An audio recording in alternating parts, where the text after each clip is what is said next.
Social media is brimming with advice about how to get money, how to make money in a hurry, and that can be very attractive to young people. So how best to get teens interested in their money and how to manage it wisely, indeed how to build for the future. First, says Warren Nanwu, try and avoid the word budget. Warren is Financial Wellbeing Program Manager at Westpac, and for his job he speaks to young Kiwis about money, budgeting and investing. He says there's a balancing act, trying to make money sound interesting while navigating them away from get-rich-quick advice. Kia ora, Warren. Thanks very much for being with us. Hey, kia ora, Catherine. How are you? Good, thanks. What sort of age group are we talking about here? Yeah, generally that teenage year, right? Sort of like 15 through to 18. That's generally that kind of sweet spot for young people when we're talking to them about money. And what sorts of things are they telling you about their thoughts on it? Quite interesting, right? I always go back to when I was a teenager. I certainly wasn't asking questions. I recently was at a workshop and the young kid goes, "Oh, sir, I can ask a question." I said, "Yeah, absolutely." He goes, "Oh, what's your thoughts on the S&P 500?" Had to have a bit of a laugh because I was like, "Oh, that's a great question, but I'm here to talk about budgeting first, and we'll probably tackle that question later." So, kids or the children's awareness now that it's a lot more than what they were when I was a young person, especially no doubt for everyone else who was a young person, right? So they're hearing things about investing, Bitcoin, all those sort of things that are happening really fast paced for them compared to us who are traditional, coins, dollars and cents, 1 cent and that sort of thing. So it's been quite interesting. Is there a bit of a divide between those who are actually quite clued in one way anyway, in terms of, I don't know, they might be aware of sharesies, they might be aware of ways you can, fairly directly invest, they might be aware of S&P or the NASDAQ or whatever, and those who don't? Is there a bit of a divide? There generally is across that, and it depends on areas of New Zealand, right? Especially in those socioeconomic areas, low socioeconomic areas, right? Yeah, they tend to, they're living paycheck to paycheck, so quite often it's all about, they're trying to put out one fire to another.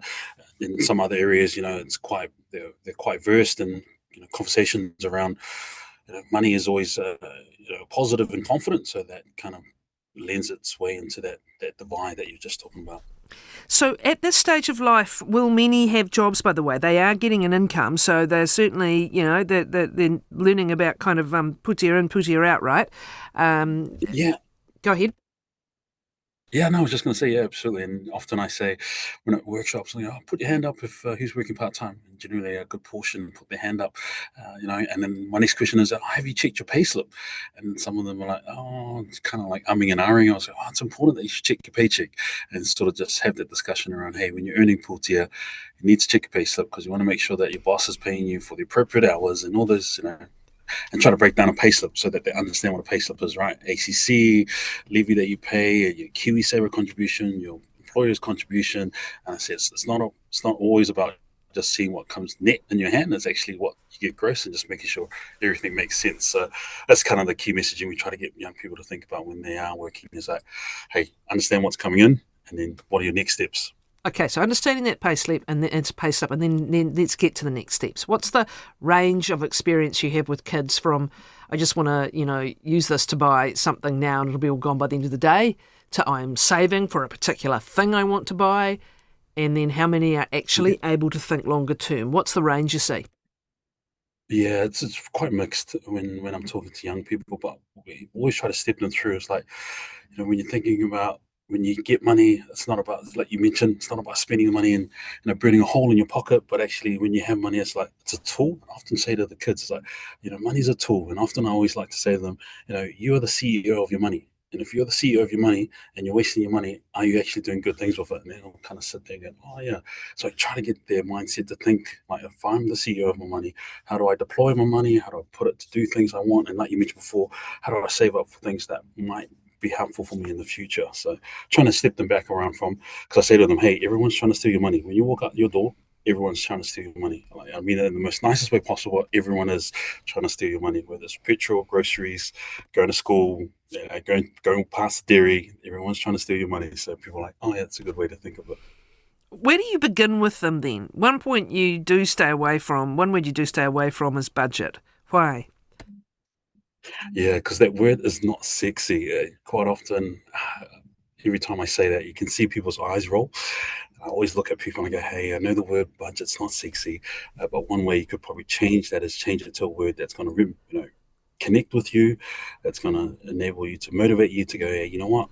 Maybe it's a plan to buy a new car. Maybe it's a plan to go a trip away with your friends, or a school trip coming up, or school ball coming up. Call it your ball savings account, or just change the name or change the wording around budget. It's your money plan, and that's going to help you hopefully give you that motivation to keep on track. Because generally, when you hear budget, it sounds like hard work. And I love our beautiful people, but sometimes hard work is like, oh, I just want to do the quick work to get there, right? It's a bit like the word diet. You know, there's an outcome Yes. we want, but we don't want to go through the process. So let's focus on the outcome and come up with a nicer way of talking Oh, about the process. 100%, 100%. And we do try to use that analogy as like, guys, don't treat a budget like a diet, because quite often you set yourself up and then you think, yeah, because generally when you go, hey, I'm on a diet, New Year's resolution, right? Come January, all full of energy, going to the gym. Come February, it's like, oh, where are the people that were at the gym in January? I don't see them here for February. So certainly same thing with money. Same Same thing, thing with not PTA. Like, sustainable, not yeah, sustainable. not Okay, so sustainable. if you Yeah. talk about a money plan for them, is it helpful to have a goal? And in fact multiple goals. What sorts of tools are available now? I know a lot of the banks, and this is where the banks want to take your money off you too. To be quite blunt, they're quite happy to charge an account fee.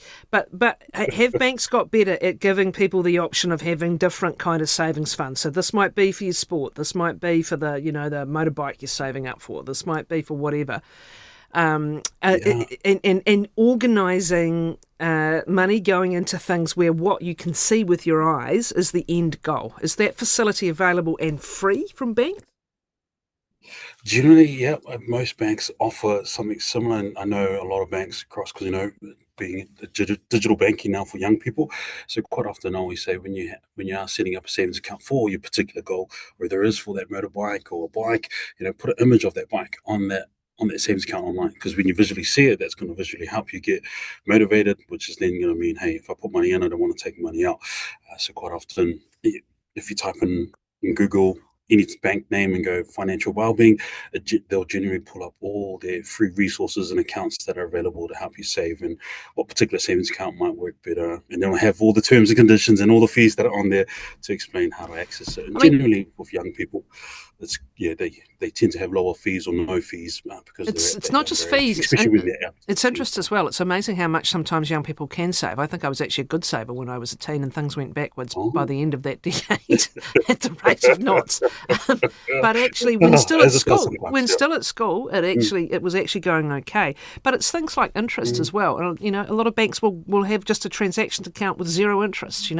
Well, get a different kind yeah. of account, or maybe look at something that might be a shorter fixed term. Do you start to talk through some of those options with them as well? And of course, that magic word interest. Yeah, absolutely. And one thing I've often noticed is that young people, when we're talking about getting part-time work, so some young people, they actually get their income paid into their savings account. So it's like an online savings account, because they get, particularly with online savings accounts, you can transact out of it in and out, still get a little bit of interest, but you won't get paid, paying any fees or penalties. So they often get their salary put into that savings account, keep a bulk of their money that they're not going to spend, and then transfer X amount, say $100 and or $50, and put that into their transactional account, and then that account there just becomes it. So the habit of putting money into that account is automatically there. So saving, so they're capturing that interest, because savings accounts interest is calculated on a daily balance and paid out each month. So for young people, some of them are actually doing it that way, which is quite cool to see. We've sort of jumped ahead in some ways because one of the kind of traits of being a teenager is living in the moment, and being older feels like it's, wanting a house or let alone anything else feels like forever away. So you're trying to encourage that sense of reward for delayed gratification, two words you wouldn't use either, right? Mm. And how are you getting them to think beyond the immediate? Is it about having those shorter term goals for something they really want? Is this the way to show, not tell, the process? Yeah, absolutely. You're right in that show, and not telling, and especially when talking to kids, I often say to them, because often they say, "Oh, sir, how do you save?" I'm not a really good saver. And I was like, well, one thing you could do, you always refer back to James Clear and his, was it habit stacking? Well, actually, all of us at lunchtime will probably go on our phone. So what you could do is when you go on your phone at lunch, open up your banking app. When you're looking at your banking account, transfer $1. Just transfer $1 from your main account to your savings account every time you have lunch when you're on your phone. I go do that for at least 30 days. Hopefully that's becomes a bit of a habit. Continue it for the next 30 days, and before you know it, you're just gonna have that habit. And often they look at me and I go, "Wow, you're probably thinking, was it? It's only $1. I'm only putting a small amount in my account." But you're starting the habit. And as previous, podcasts you've had before, and previous guests, they've often talked about that habit and behavior. So really trying to lock in to the young people, right? Start your habit now, start small, and then that snowball effect will hopefully get easier and better when we get on. I mean, do they respond to that classic kind of map that says if you save this much at your age, and especially if you put it into a KiwiSaver, you're going to have this much later in life? I mean, again, it's hard for them to look that far ahead, but when you show what the actual effect of compounding interest is, it is still quite impressive. Does that work for them? Do they get it? It does. And quite often we use that example in some of our workshops where we go, all right, team, we're going to ask you two questions. You've got a choice of these two questions or two options. I go, I guarantee you, I'll give you 1 cent, and every day I guarantee you it doubles for 30 days. Or the other option is I'll give you $1 million today. You can do whatever you want. No questions asked. Off you go. Spend it whatever you want to do with it. And then the kids are all sitting there. I'm going to give you 20 seconds to think about it. I go, put your hand up. Group who would take the 1 cent from me, and I guarantee you it doubles every day. And maybe a small portion say yes, and then the other greater portion is that everyone will just take the $1 million. And then I show the slide where, and I say to them, hey team, I can't guarantee you I'm going to give you 100%, but this is an example of if I was to guarantee you 1 cent, giving you 100% back every day, what it will look like. And then it turns out over the 30 days is like $5 million. And so the kids are like, oh, and that's when I drop in the line, compound interest is your best friend. Compound interest is your best friend. And the only way to do it is just put money into your savings account with KiwiSaver and just let it do its thing, let power of interest. And then do the old Albert Einstein quote, right? Where we talked about interest is the eighth wonder of the world. He who understands it earns it. He who doesn't pays for it. And so the kids are kind of like, oh, okay, I see, I get what you're trying to say. Here's someone suggesting just invest to S&P 500 ETF, electronically traded fund with pocket money at $15, $30 a month, and increase each year for inflation 3%, and retire at 65 with $1 million. Funny life worked out that way. There's a small thing called the house along the way that gets interrupts with that. But it's still... kids gather in, and all those things. But still, it's impressive for them to see on its own what compounding interest will do. We haven't even talked about debt because it can do it the other way. But let's leave debt parked for a moment. Because you're trying to entrench a savings habit first, and then debt is more a discipline management side of things. But let's stay with the savings things. We talked about social media and all this advice now they get on, you can make this on crypto, or you can invest in this particular stock or that particular stock. How do you talk to them about investing? So many hands-on direct platforms by which they can do it now, but as one of the key principles they've got to get right from the beginning, diversification, and the fact that what goes up can absolutely come down. And if you're all in with one particular stock or one particular form of investing, it can hurt. How do you approach this with them? Yeah, absolutely. I quite often lean into general manager of business banking here at Westpac, and he once said to me, he goes, it's not about having all your eggs in one basket. You just don't invest in eggs. I said to him, oh, that's quite a good one. So I've used that a couple of times with some young people to get them to think about it around, hey, it's not just about having all your eggs in one basket, but actually it's about, diversifying, like you mentioned, diversifying your investments. What does it look like? And, when you go on that journey, start small. There's quite a few popular outfits that offer that opportunity to micro invest out there into companies and that sort of jazz, or S&P 500. So I'm a big advocate for giving that a go. Learning about money is a journey. So often tell young people just take a first step, because what do they say in investing? Was it the best day to invest was yesterday, but the second best day is I haven't got that I think mixed it's up. But I think it's what I was planting a trying to tree. say. Yeah, As yeah, today. You yeah. want them to realise this is another thing, though, that yes, you can get very badly burned. In fact, the first losses, we all know that losses hurt humans psychologically more than Mm, the prospect of mhm. gains. Some of those first losses actually burn, and that can be a helpful way of them learning that it can all go, right? And so you're Yeah. talking again about how much are you prepared to put at risk here in investing, particularly in higher risk in investing. Are you seeing them targeted by scams, and how much? Yeah. Yeah, absolutely. I think recently, NetSafe had done a report last year, and I think $2.3 billion was lost through the scams. And quite often, our young people are sort of front and center of that. As you mentioned before, constantly online, and a lot of scammers are using online as that kind of point to target there. And interestingly enough, I was at a girls' school the other week and I talked to them. We did a workshop around scams and fraud awareness, and quite often we've been seeing sextortion as a bit of a prominent scam of young people, but actually I said to the students there, I said, "Oh, hey, do you what kind of scams or what things have been coming up?"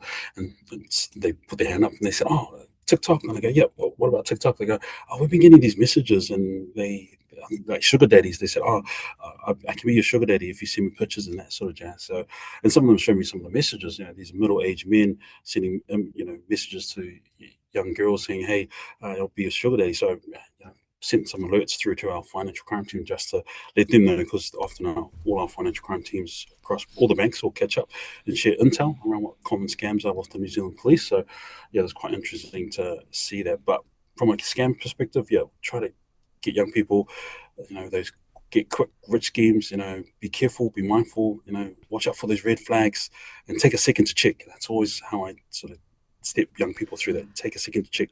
If it feels funny in your stomach, take a second to check and ask someone. Crypto's another one where they just get it absolutely smashed on their feeds, and flashing lights, and we're about to launch and we're going to go from this to this.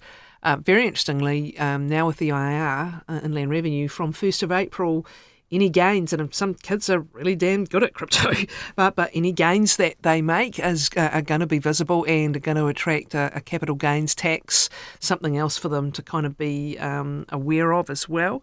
Mm. And the other one is, some of the online investing kind of, again, things that gather a lot of attention. I'm thinking of GameStop. Did some young people get burned by that particular event? Yeah, and I think it's really important, right? I think that if it's too good to be true, then I think we should always keep with that saying. If it's too good to be true, then really have a second look at it.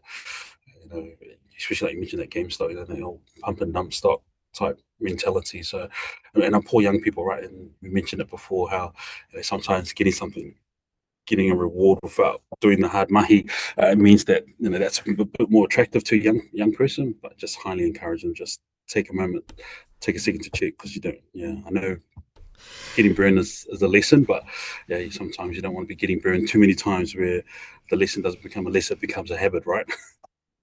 Indeed. Someone else saying Money Map is also a fun way to make a diagram of where your money is going without using the word budget.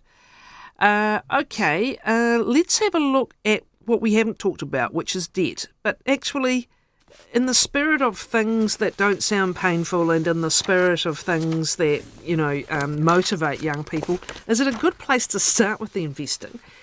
Then you can talk about, when you might take on debt, what good debt, bad debt is, and also they'll already have in their minds what compounding interest looks like. But is it more constructive?